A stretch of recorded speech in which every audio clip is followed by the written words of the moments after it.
Ministère Bethesda. Ministère Bethesda. Ministère Bethesda.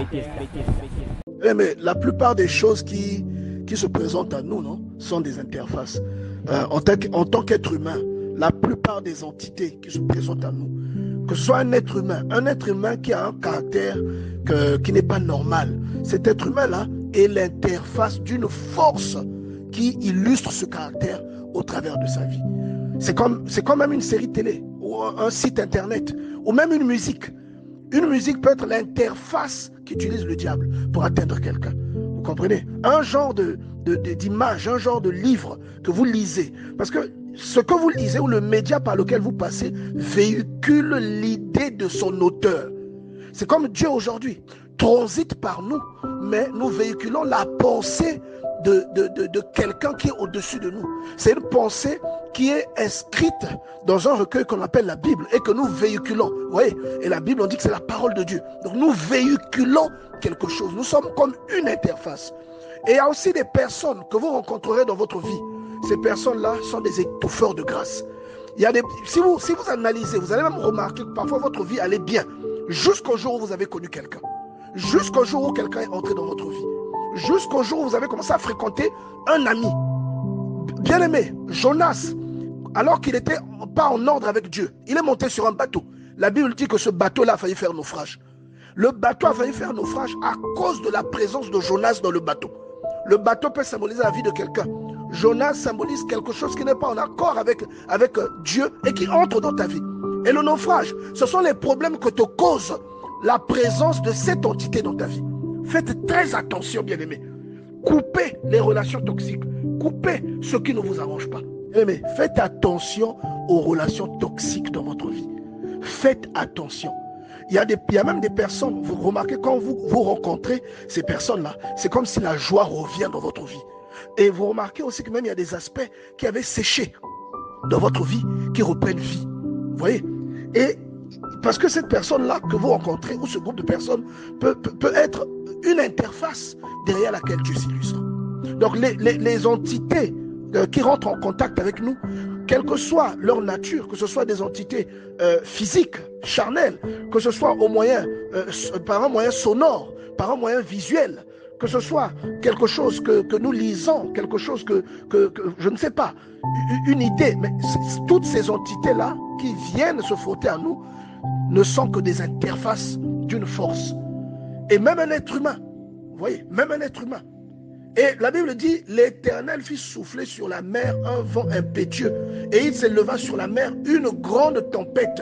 Le navire menaçait de faire naufrage. Et pendant ce temps, Jonas qui était rentré dans ce navire, il était où? Il s'endormait.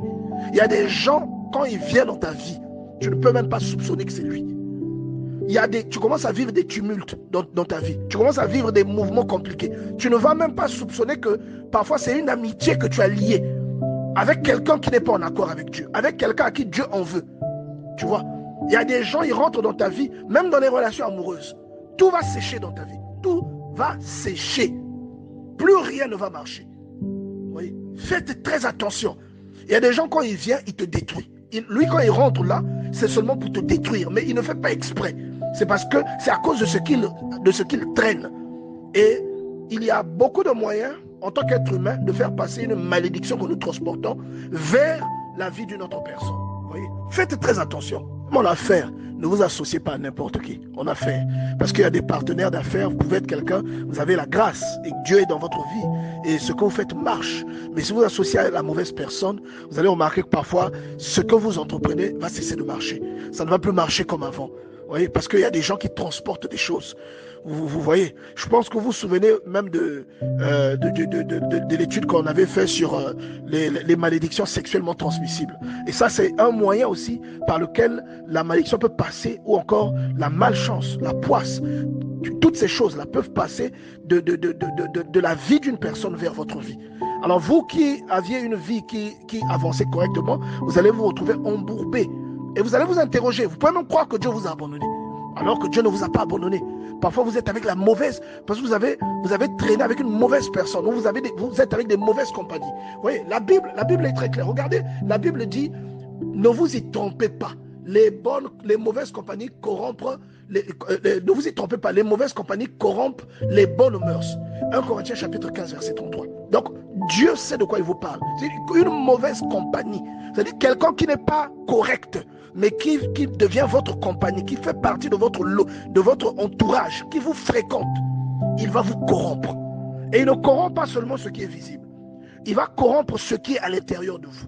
Vous voyez? Donc parfois la source de votre grâce, la source même de la grâce de votre famille, parce que parfois il y a des frères ou des sœurs qui sont bénis, qui sont la source de grâce de leur famille. Mais il y a quelqu'un qui va entrer dans ta vie, qui va étouffer cela. Il va étrangler ta grâce.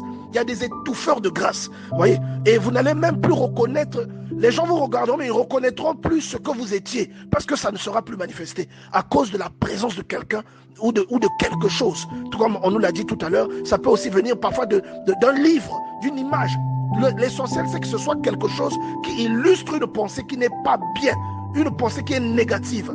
Et cette pensée va étouffer des choses en vous. Certaines personnes, quand vous les voyez, c'est comme s'il est venu accompagner les gens sur terre.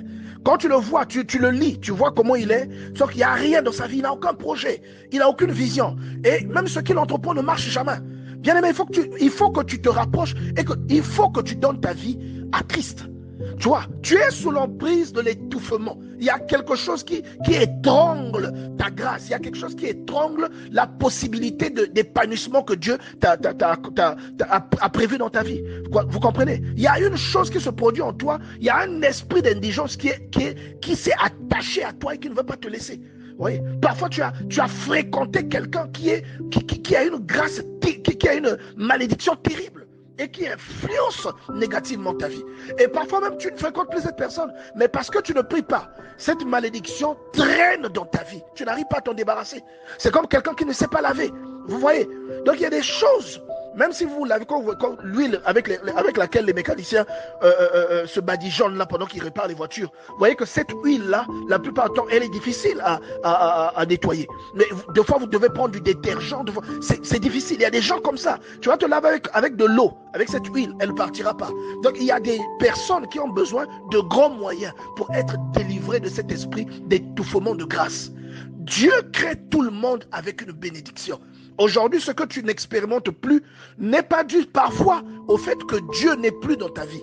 Mais souvent, ce sont tes actes, c'est le résultat des choix que tu as fait dans la vie qui t'ont conduit à ce niveau-là. Et c'est parfois toutes les expériences sexuelles que tu as eues, toutes les dépravations que tu as connues, toutes ces choses que tu as pratiquées en dehors de la volonté de Dieu et que Dieu considère comme une abomination. Ce sont ces choses-là qui sont venues apporter cette limitation et cette malchance qui te suit. Parce que chacun a son histoire, chacun a ses bagages. Et quand tu te mélanges avec quelqu'un, il y a quelque chose qui s'échange entre toi et cette personne. Vous voyez, la Bible dit l'âme de la chair est dans le sang. Et vous voyez, les sécrétions sexuelles, en fait, c'est du sang. C'est quelque chose qui a un rapport avec ton organisme. Vous voyez, et cette chose-là, elle va chez l'autre, elle part aussi de chez l'autre, elle vient chez toi. Vous vous mélangez et vos malédictions se mélangent.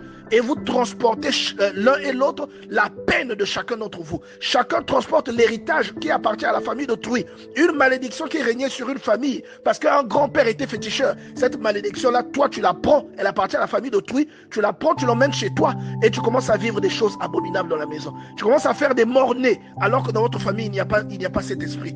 Nous devons nous réveiller et surtout, nous devons naître en Jésus, nous devons recevoir le Seigneur et naître d'esprit, bien-aimés. Nous devons naître d'esprit. Il y a aussi des gens qui sont auteurs de la sécheresse, même des personnes de leur maison. Il y a des parents, par exemple, qui sont à l'origine de la sécheresse de leurs propres enfants. La Bible dit que celui qui n'obéit pas à Dieu, dans Deutéronome chapitre 28, verset 15, celui-là attire la malédiction dans sa vie. Donc parfois, il y a une malédiction que tu vis, que tu expérimentes. Elle ne vient pas de toi, mais elle vient de la personne de laquelle tu es sorti.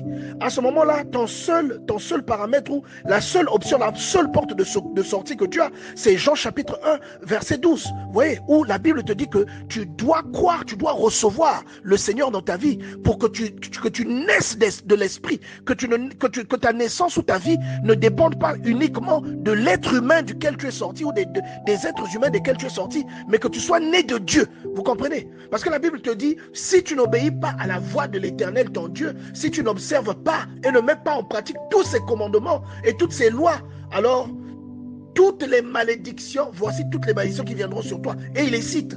Il dit au verset 16, tu seras maudit dans la ville, tu seras maudit dans les champs. Donc il y a des gens qui sont maudits parce que leurs parents n'ont pas obéi à Dieu. Il y a des personnes qui portent la malédiction, des personnes qui ont vécu avant elles. Il y a des gens qui ont fait des actes abominables avant toi, qui ont posé des actions que Dieu a reprimées. Et cette malédiction, ça t'atteint parce que tu n'es pas exclu, parce que tu n'as pas fait l'expérience de Jean chapitre 1 verset 12. Tu n'as pas fait cette expérience. Tu n'es pas allé, tu n'as pas accepté. La Bible dit, à ceux qui l'ont reçu, il a donné le pouvoir de devenir enfants de Dieu. Vous voyez, lesquels sont nés non de la volonté de l'homme ni du sang, mais ils sont nés de l'esprit. Donc tu n'es plus sous la tutelle d'une quelconque lignée. Tu n'es plus sous le pouvoir de l'hérédité, d'une certaine domination maléfique, parce que maintenant tu nais de Dieu. C'est ta seule porte de sortie, bien-aimé dans le Seigneur. Christ n'est pas dans ta vie. Tu risques toi-même d'être un étouffeur de grâce de ta propre maison. Tu risques même toi-même d'être la source du malheur de tes enfants ou même de ton foyer. Ouais, il y a des femmes qui sont la source du malheur de leur foyer. Il y a des personnes qui ne sont pas en paix avec Christ et cette conséquence-là qu'elles doivent porter, elles la répandent autour d'eux.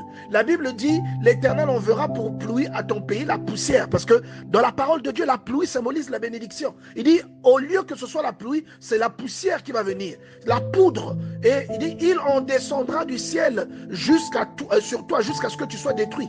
L'Éternel te fera battre par tes ennemis. Tu sortiras contre eux par un seul chemin et tu t'enfuiras devant eux par 7 chemins. Alors que celui qui craint Dieu, c'est l'inverse qui est dit. On dit que les ennemis sortiront par 7 chemins contre toi, mais tu auras la domination sur eux. On dit que toutes les nations aux alentours verront que tu es appelé du nom de Dieu, elles te craindront. Mais ça, c'est quand Dieu est dans ta vie. Ça, c'est quand tu as fait l'expérience de Jean chapitre 1 verset 12. Vous voyez? Donc, bien aimé, ne sois pas un étouffeur de grâce. Ne sois pas quelqu'un qui étrangle le potentiel ou la grâce que Dieu a mis dans la vie de quelqu'un. Ne sois pas la compagnie qui va fréquenter quelqu'un et qui empoisonne la vie de cette personne-là. Ne va pas gangréner la vie de quelqu'un qui est en train de réussir parce que simplement Dieu n'est pas dans ta vie. Parce que Dieu ne t'a pas créé ainsi. Ce sont des choses que tu as pris de part et d'autre, que tu as amassées et que tu as emmenées dans ta vie. Et avec ces choses, tu commences à empoisonner la vie des autres. Mais il y a des gens qui ont des projets qui n'aboutissent jamais. Ces projets-là sont sous le coup de l'étouffement. Dès que quelqu'un fait le projet ne voit jamais le jour. Il y en a, dès que le salaire arrive, il ne sait pas ce qu'il fait avec, mais le salaire finit. Et il se dispute avec sa femme, parce qu'il est incapable de dire ce qu'il a fait avec son argent. L'argent lui glisse dans les doigts. C'est comme s'il est sous le coup d'une malédiction. En effet, c'est une malédiction. Parce que la Bible dit dans Deutéronome, chapitre 28, verset 32, tes fils et tes filles seront livrés à un autre peuple. Donc, les fils et les filles, c'est ce que tu enfantes. Mais quand tu vas en profondeur, c'est ce que tu produis. D'accord? Tes fils les projets sont comme nos enfants. Un projet, il se conçoit, il finit par être enfanté. Vous voyez? Un projet, lorsque vous le voyez se manifester, ça veut dire qu'il a été enfanté. Mais avant d'être enfanté, il est conçu dans l'esprit de quelqu'un. Vous comprenez? Et on dit que ça ira en captivité. Quelqu'un d'autre réalisera ce que toi tu as prévu. Simplement parce que tu es sous le coup d'un étouffement de la grâce. Il y a une chose qui étouffe ta vie. Il y a une chose qui étouffe ton épanouissement. Et tant que tu n'expérimentes pas le Seigneur et que tu ne nais pas selon la consigne, selon la recommandation, tant que tu ne reçois pas la parole de Dieu, tu ne reçois pas le Seigneur de ta vie et que tu ne coupes pas ces liens, mais ça continuera à se manifester dans ta vie. Tu comprends, bien aimé dans le Seigneur? Faites très attention. L'Éternel enverra contre toi, on dit le ciel sur ta tête sera de fer et la terre sous toi sera de fer. Tu ne pourras pas entreprendre et avoir une garantie de cette entreprise. Tu ne pourras pas entreprendre et récolter de ce que tu as entrepris, simplement parce que ce que tu entreprendras sera stérile. Tu es sous l'emprise. Il y a des gens, quand tu les regardes, ils sont beaux, mais à l'intérieur, ils sont secs, comme un arbre sec. Vous voyez, ils sont secs comme un arbre qui a été foudroyé. Vous voyez? Quand vous voyez le sol de leur vie, le sol là est rocailleux. Tu sens que c'est un sol qui est altéré. Il n'y a aucune eau qui tombe dessus. Et Dieu est aujourd'hui en train d'attirer ton attention. Dieu veut que tu te répandes, bien aimé dans le Seigneur. Va lire Jean chapitre 1 au verset 12. On dit, à ceux qui l'ont reçu, il a donné le pouvoir de devenir enfant de Dieu. Quand tu deviens un enfant de Dieu, si un Jonas vient dans ton bateau, ce bateau-là ne coulera pas. Quand tu deviens enfant de Dieu, si quelqu'un qui est en contradiction avec Dieu entre dans ta vie et te fréquente, cette personne te fuira. Et même toi, tu seras contagieux. tu vas contaminer positivement cette personne. Et sa nature changera. Et même la malédiction que cette personne prenne en elle, cette malédiction va s'étouffer. Vous comprenez? Donc, arrivez à développer en vous cette capacité qui contre-attaque. Mais ne la développez pas seulement avec des mots. Développez-la avec des actions. Priez, menez une vie de sanctification. Et vous serez des réparateurs de brèches. Bien-aimés dans le Seigneur. Ministère Bethesda. Ministère Bethesda. Ministère Bethesda.